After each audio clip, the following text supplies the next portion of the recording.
As an administrator, I've seen the benefit on several levels. At the individual child and family level, I started to notice families mentioning in IEP meetings that their child was coming home with some strategies that they were practicing at home, and the families were really seeing benefit from having those strategies to work with their children at home. In Central School, we really pride ourselves on really trying hard to collaborate families together with the school at every opportunity we can.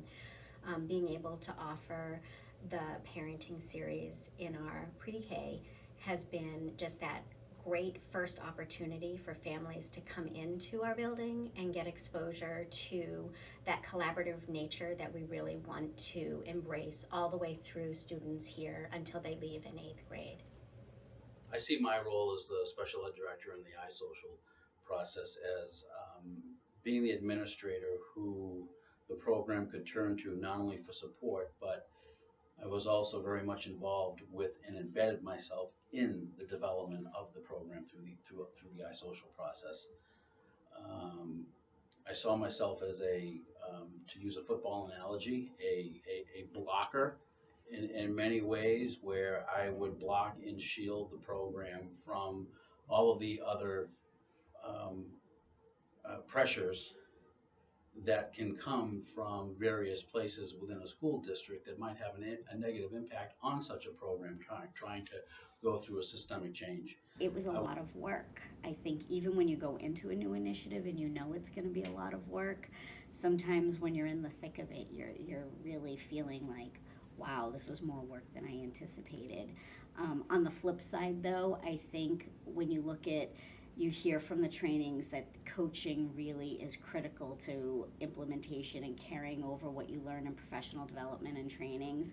And I think it was surprising that that is not an understatement. The coaching really is critical, and I think it really benefited the teacher that participated in the coaching.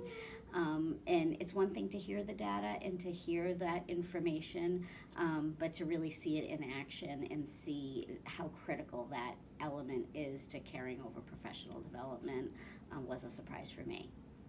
On a program level, we've actually seen quite a remarkable increase in POMS, the preschool outcome measurement scores.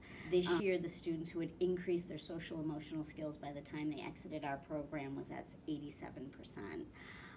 Also, students who were exiting the program with age-appropriate skills, previously it was at 56.5%, and now our students, this past year, it was at 78.3%, which was quite remarkable growth if you're looking at program-wide implementation. We saw a big impact there. The program just took off and thrived. We made some very key additions to the program, and as you can see by the exit data on our kiddos heading into kindergarten, that we have made some pretty significant changes here in Claremont.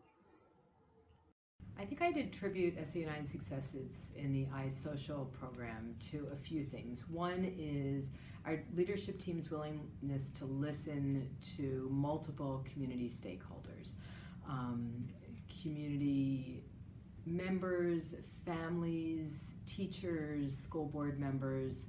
We've really had some pretty difficult, diverse conversations about early childhood education and our responsibilities and our hopes and dreams for our early childhood children. Another would be the collaborative effort that we engaged in between the private and public sectors, our private early childhood and early child care programs, our public school staff, our administration, and our school board members.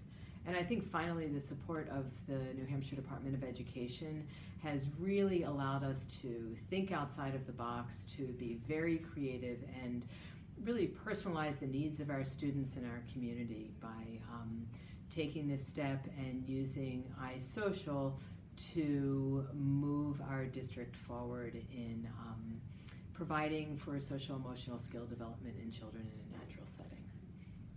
I really feel it's a very important thing to participate in when really social emotional skills are going to be the foundation for all learning, life skills and learning for these students going forward.